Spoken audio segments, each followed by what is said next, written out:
Emma by Jane Austen, Volume 1, Chapter 4. Harriet Smith's intimacy at Hartfield was soon a settled thing. Quick and decided in her ways, Emma lost no time in inviting, encouraging, and telling her to come very often, and as their acquaintance increased, so did their satisfaction in each other. As a walking companion, Emma had very early foreseen how useful she might find her. In that respect, Mrs. Weston's loss had been important. Her father never went beyond the shrubbery, where 2 divisions of the ground sufficed him for his long walk, or his short, as the year varied. And since Mrs. Weston's marriage, her exercise had been too much confined. She had ventured once alone to Randalls, but it was not pleasant, and a Harriet Smith, therefore, one whom she could summon at any time to a walk, would be a valuable addition to her privileges. But in every respect, as she saw more of her, she approved her, and was confirmed in all her kind designs. Harriet certainly was not clever, but she had a sweet, docile, grateful disposition, and was totally free from conceit, and only desiring to be guided by anyone she looked up to. Her early attachment to herself was very amiable, and her inclination for good company, and power of appreciating what was elegant and clever, showed that there was no want of taste, though strength of understanding must not be expected. Altogether she was quite convinced of Harriet Smith's being exactly the young friend she wanted, exactly the something which her home required. Such a friend as Mrs. Weston was out of the question. 2 such could never be granted.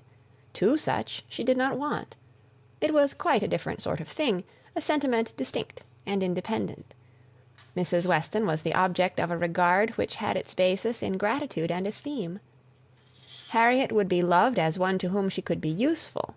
For Mrs. Weston there was nothing to be done. For Harriet, everything. Her first attempts at usefulness were an endeavour to find out who were the parents, but Harriet could not tell. She was ready to tell everything in her power, but on this subject questions were vain. Emma was obliged to fancy what she liked, but she could never believe that in the same situation she should not have discovered the truth. Harriet had no penetration. She had been satisfied to hear and believe just what Mrs. Goddard chose to tell her, and looked no farther. Mrs. Goddard, and the teachers, and the girls, and the affairs of the school in general, formed naturally a great part of the conversation, and but for her acquaintance with the Martins of Abbey Mill Farm, it must have been the whole. But the Martins occupied her thoughts a good deal. She had spent 2 very happy months with them, and now loved to talk of the pleasures of her visit, and describe the many comforts and wonders of the place. Emma encouraged her talkativeness, amused by such a picture of another set of beings, and enjoying the youthful simplicity which could speak with so much exultation of Mrs. Martin's having 2 parlours, 2 very good parlours, indeed, one of them quite as large as Mrs. Goddard's drawing-room, and of her having an upper maid who had lived 25 years with her, and of their having 8 cows, 2 of them Alderneys, and 1 a little Welsh cow, a very pretty little Welsh cow indeed.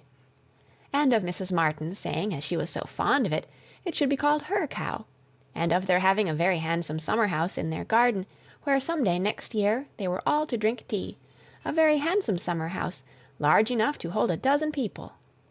For some time she was amused, without thinking beyond the immediate cause, but as she came to understand the family better, other feelings arose.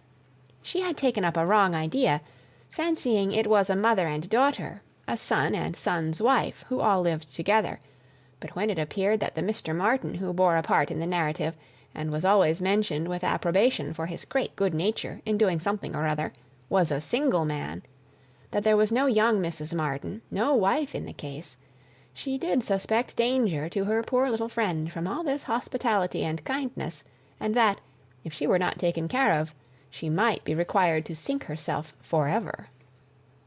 With this inspiriting notion, her questions increased in number and meaning, and she particularly led Harriet to talk more of Mr. Martin, and there was evidently no dislike to it.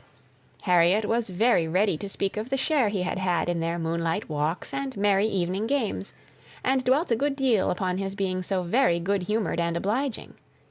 He had gone 3 miles round one day in order to bring her some walnuts, because she had said how fond she was of them, and in everything else he was so very obliging. He had his shepherd's son into the parlour one night on purpose to sing to her. She was very fond of singing. He could sing a little himself. She believed he was very clever, and understood everything. He had a very fine flock, and while she was with them he had been bid more for his wool than anybody in the country. She believed everybody spoke well of him. His mother and sisters were very fond of him. Mrs. Martin had told her one day, and there was a blush as she said it, that it was impossible for anybody to be a better son, and therefore she was sure, whenever he married, he would make a good husband. Not that she wanted him to marry. She was in no hurry at all. "Well done, Mrs. Martin," thought Emma. "You know what you are about." And when she had come away, Mrs. Martin was so very kind as to send Mrs. Goddard a beautiful goose, the finest goose Mrs. Goddard had ever seen. Mrs. Goddard had dressed it on a Sunday, and asked all the 3 teachers, Miss Nash and Miss Prince and Miss Richardson, to sup with her. Mr. Martin, I suppose, is not a man of information beyond the line of his own business. He does not read? "Oh, yes, that is, no, I do not know, but I believe he has read a good deal, but not what you would think anything of. He reads the agricultural reports, and some other books that lay in one of the window-seats, but he reads all them to himself. But sometimes of an evening, before we went to cards, he would read something aloud out of the Elegant Extracts, very entertaining. And I know he has read The Vicar of Wakefield. He never read The Romance of the Forest, nor The Children of the Abbey. He had never heard of such books before I mentioned them, but he is determined to get them now as soon as ever he can." The next question was, "What sort of looking man is Mr. Martin?" "Oh, not handsome, not at all handsome. I thought him very plain at first, but I do not think him so plain now. One does not, you know, after a time. But did you never see him? He is in Highbury every now and then, and he is sure to ride through every week in his way to Kingston. He has passed you very often." "That may be, and I may have seen him 50 times, but without having any idea of his name. A young farmer, whether on horseback or on foot, is the very last sort of person to raise my curiosity. The yeomanry are precisely the order of people with whom I feel I can have nothing to do. A degree or 2 lower, and a creditable appearance might interest me. I might hope to be useful to their families in some way or other. But a farmer can need none of my help, and is therefore, in one sense, as much above my notice as in every other he is below it. To be sure, oh yes, it is not likely you should ever have observed him, but he knows you very well indeed, I mean by sight." "I have no doubt of his being a very respectable young man. I know indeed that he is so, and as such wish him well. What do you imagine his age to be?" "He was 24, the 8th of last June, and my birthday is the 23rd, just a fortnight and a day's difference, which is very odd." "Only 24. That is too young to settle. His mother is perfectly right not to be in a hurry.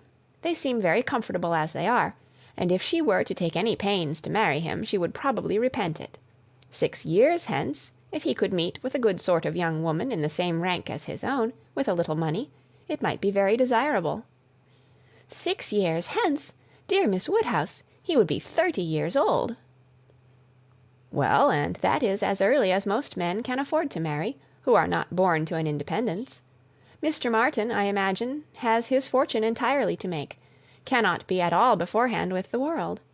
Whatever money he might come into when his father died, whatever his share of the family property, it is, I dare say, all afloat, all employed in his stock, and so forth, and though with diligence and good luck he may be rich in time, it is next to impossible that he should have realized anything yet." "To be sure, so it is, but they live very comfortably. They have no indoors man, else they do not want for anything, and Mrs. Martin talks of taking a boy another year." "I wish you may not get into a scrape, Harriet, whenever he does marry.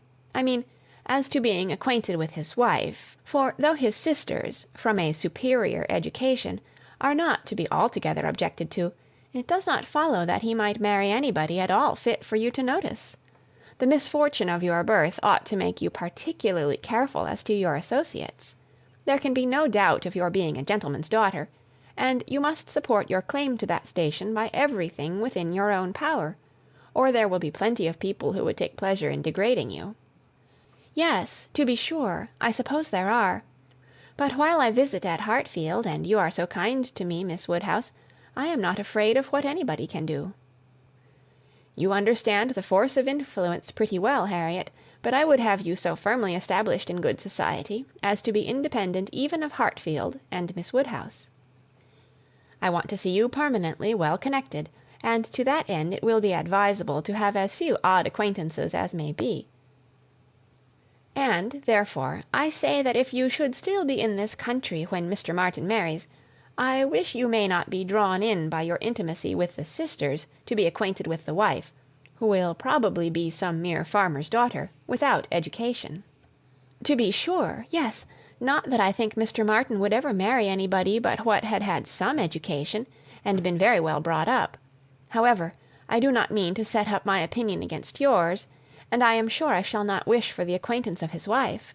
I shall always have a great regard for the Miss Martins, especially Elizabeth, and should be very sorry to give them up, for they are quite as well educated as me. But if he marries a very ignorant, vulgar woman, certainly I had better not visit her, if I can help it." Emma watched her through the fluctuations of this speech, and saw no alarming symptoms of love. The young man had been the first admirer, but she trusted there was no other hold, and that there would be no serious difficulty on Harriet's side to oppose any friendly arrangement of her own. They met Mr. Martin the very next day, as they were walking on the Donwell road. He was on foot, and after looking very respectfully at her, looked with most unfeigned satisfaction at her companion. Emma was not sorry to have such an opportunity of survey, and, walking a few yards forward while they talked together, soon made her quick eye sufficiently acquainted with Mr. Robert Martin. His appearance was very neat, and he looked like a sensible young man, but his person had no other advantage, and when he came to be contrasted with gentlemen, she thought he must lose all ground he had gained in Harriet's inclination. Harriet was not insensible of manner. She had voluntarily noticed her father's gentleness with admiration as well as wonder. Mr. Martin looked as if he did not know what manner was.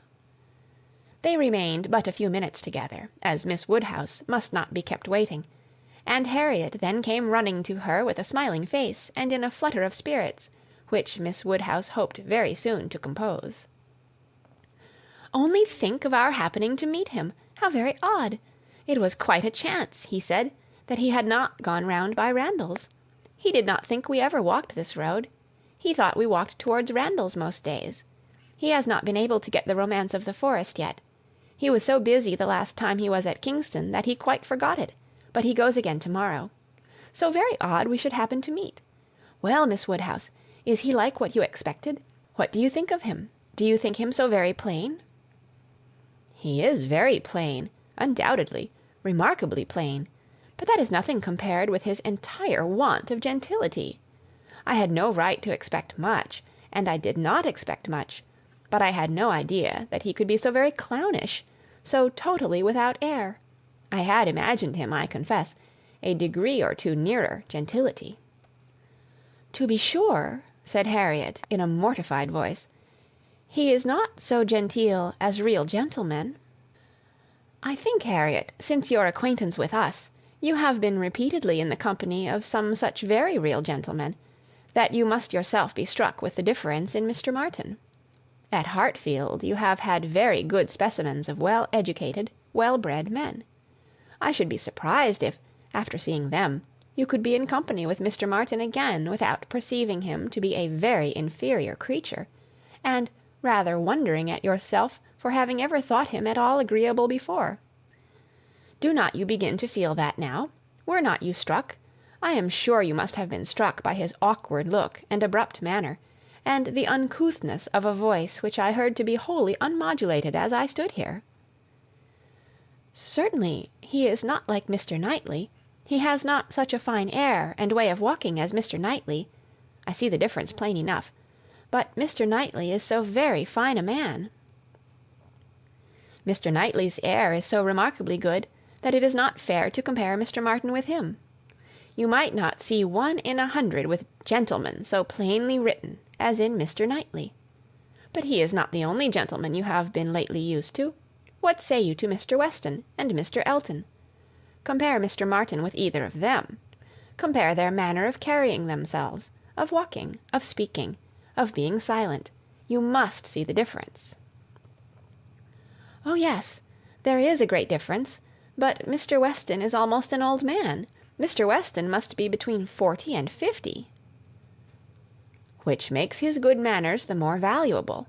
The older a person grows, Harriet, the more important it is that their manners should not be bad. The more glaring and disgusting any loudness, or coarseness, or awkwardness becomes. What is passable in youth is detestable in later age. Mr. Martin is now awkward and abrupt. What will he be at Mr. Weston's time of life?" "There is no saying, indeed," replied Harriet, rather solemnly. "But there may be pretty good guessing. He will be a completely gross, vulgar farmer, totally inattentive to appearances, and thinking of nothing but profit and loss." "Will he, indeed? That will be very bad." "How much his business engrosses him already is very plain from the circumstance of his forgetting to inquire for the book you recommended. He was a great deal too full of the market to think of anything else, which is just as it should be for a thriving man. What has he to do with books? And I have no doubt that he will thrive and be a very rich man in time, and his being illiterate and coarse need not disturb us." "I wonder he did not remember the book," was all Harriet's answer, and spoken with a degree of grave displeasure which Emma thought might be safely left to itself. She therefore said no more for some time. Her next beginning was, "In one respect, perhaps, Mr. Elton's manners are superior to Mr. Knightley's or Mr. Weston's. They have more gentleness. They might be more safely held up as a pattern. There is an openness, a quickness, almost a bluntness in Mr. Weston, which everybody likes in him, because there is so much good humour with it, but that would not do to be copied. Neither would Mr. Knightley's downright, decided, commanding sort of manner, though it suits him very well. His figure, and look, and situation in life seem to allow it, but if any young man were to set about copying him, he would not be sufferable. On the contrary, I think a young man might be very safely recommended to take Mr. Elton as a model. Mr. Elton is good-humoured, cheerful, obliging, and gentle. He seems to me to be grown particularly gentle of late. I do not know whether he has any design of ingratiating himself with either of us, Harriet, by additional softness, but it strikes me that his manners are softer than they used to be. If he means anything, it must be to please you. Did not I tell you what he said of you the other day?" She then repeated some warm personal praise which she had drawn from Mr. Elton, and now did full justice to, and Harriet blushed and smiled, and said she had always thought Mr. Elton very agreeable. Mr. Elton was the very person fixed on by Emma for driving the young farmer out of Harriet's head. She thought it would be an excellent match, and only too palpably desirable, natural, and probable, for her to have much merit in planning it. She feared it was what everybody else must think of and predict.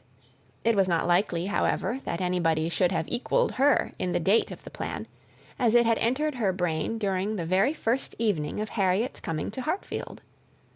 The longer she considered it, the greater was her sense of its expediency. Mr. Elton's situation was most suitable, quite the gentleman himself, and without low connections. At the same time, not of any family that could fairly object to the doubtful birth of Harriet. He had a comfortable home for her, and Emma imagined a very sufficient income, for though the vicarage of Highbury was not large, he was known to have some independent property. And she thought very highly of him as a good-humoured, well-meaning, respectable young man, without any deficiency of useful understanding or knowledge of the world. She had already satisfied herself that he thought Harriet a beautiful girl, which she trusted, with such frequent meetings at Hartfield, was foundation enough on his side, and on Harriet's there could be little doubt that the idea of being preferred by him would have all the usual weight and efficacy. And he was really a very pleasing young man, a young man whom any woman not fastidious might like. He was reckoned very handsome, his person much admired in general, though not by her, there being a want of elegance of feature which she could not dispense with. But the girl who could be gratified by a Robert Martin's riding about the country to get walnuts for her might very well be conquered by Mr. Elton's admiration. To see the next part of this beautiful novel, which will be published soon, click the like button now. Subscribe and be sure to hit the bell. What do you think about this part? Comments below.